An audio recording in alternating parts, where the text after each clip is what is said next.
Over the years, the NFL has been recognized for some tremendous high scores. The 2021 to 2022 playoffs included numerous exciting games, including the Chiefs versus the Bills, the Rams versus the Buccaneers, and an amazing Super Bowl. It's also something when a team scores 40 to 50 points while their opponents struggle. It's even more stunning when both sides combine for some enormous scores. The majority of these shutout games occur during the regular season, with only a few playoff games combining for high scores. It's no wonder that matchups involving two great teams led by outstanding quarterbacks combine to produce a compelling contest. However, it is noteworthy when two mediocre teams can somehow connect into a high-scoring game that puts other competitions to shame. These are 10 highest-scoring games in NFL history, demonstrating how incredible it is for two teams to score more points in one game than some do in an entire season. Up first, we have Packers versus Cardinals 2010 NFC wildcard at 96 points. While some other postseason games have topped 96 points, the 2010 NFC wildcard is the highest scoring. The second half featured 5 consecutive touchdown drives by Aaron Rodgers and Kurt Warner. In overtime, Rodgers was stripped of the ball and Carlos Dansby returned it 17 yards for a touchdown. It's no surprise two MVP quarterbacks collaborated for a postseason masterpiece. Up next, we have Rams 97, Colts 97, October 22nd, 1950. The NFL had different rules and a different style of play in the 1950s. This helped the Rams, then in Los Angeles, thrash the Baltimore Colts. The 1950 Rams were the highest scoring team in NFL history, and they dominated Baltimore. The Rams' 70-27 win versus the NFL's largest regular season score was in 35 years and only the third time in history. The Rams scored 60 points on Detroit the following week, proving their dominance.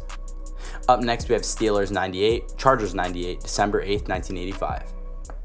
Mention 1985 and most people think of the Chicago Bears, but the 7-7 Chargers topped the 6-8 Steelers in the season's highest scoring game. Because they had nothing to lose, the teams played brilliantly, with San Diego's Dan Fouts throwing for 372 yards and 3 touchdowns. David Woodley of the Steelers had 287 yards and 3 touchdowns. The Chargers' early 21-7 advantage was too much for Pittsburgh to overcome, and they prevailed 54-44 to prove that terrific games don't require great teams. Up next, we have Broncos versus Cowboys at 99 points. The 2013 Broncos scored the most points, 606, so it's only natural that they have the highest scoring games ever. Tony Romo had one of his best games in his career, throwing for 506 yards and 5 touchdowns, keeping the Cowboys in the game. But Peyton Manning threw for 414 yards and 4 touchdowns.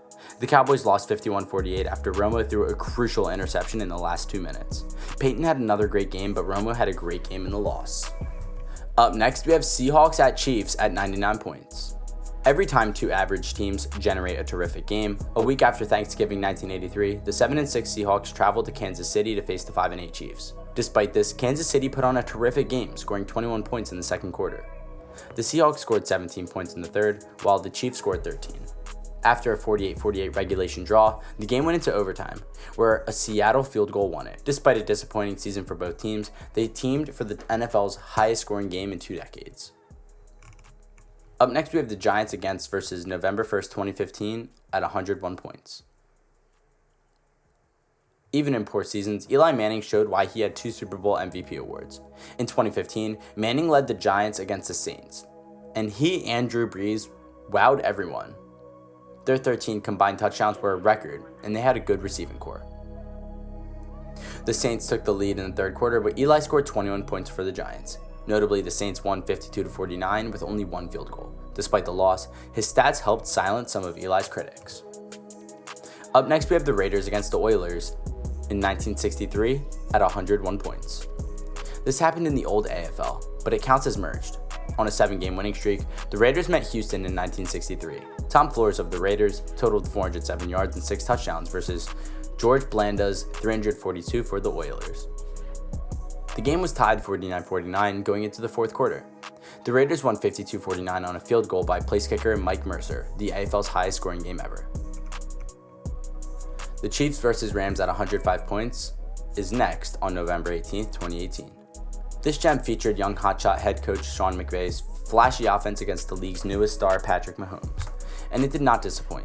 Well guys, thank you so much for making it to the end of the video. Be sure to smash that like button, subscribe to our channel, and ring that notification bell so you never miss a video. Thank you guys for watching, and I'll see you guys next time. Peace.